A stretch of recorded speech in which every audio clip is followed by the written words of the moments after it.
John Donnelly is live in the newsroom with one expert's opinion. John.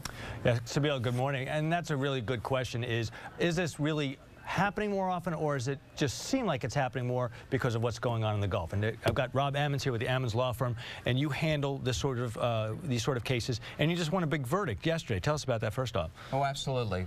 Jury awarded $82.5 million to the family of a man that was killed in a natural gas explosion at a processing plant. And it was not owned by the company that was running. I mean, tell me a little bit more. You were telling me earlier about finding out who the guilty party was in this case. Give us a little more detail about that. Absolutely. In this instance, the investigation that we conducted revealed that the company that actually had engineered and constructed the plant had taken some shortcuts. There were some installation errors. There were other systemic problems with the construction of the plant that created a situation that ultimately led to the death of this man. And this is very typical of the industry. You have so many subcontractors and whatnot. Does that make it more difficult to investigate these cases than sue the appropriate party?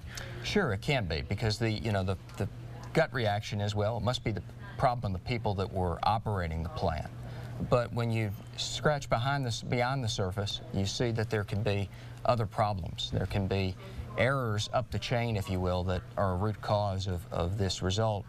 You know, and the problem is that the ultimate loser, or the people that pay the price, are the ones that have to work with the equipment.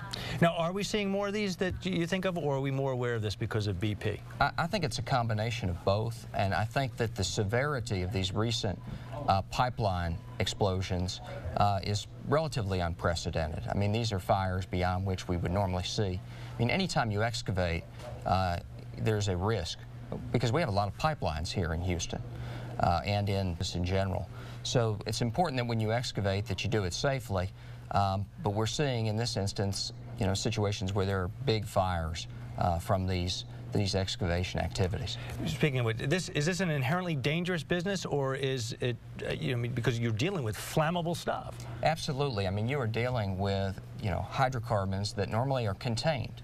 They're normally in pipelines, they're normally in vessels, and if they are released from that containment, it's like releasing a lion out of a cage. Something's going to happen, and most typically that's an explosion or a fire. Rob Ammons, thanks so much for joining us. And that, by the way, was a record verdict in Harris County for a case like this. Sabila?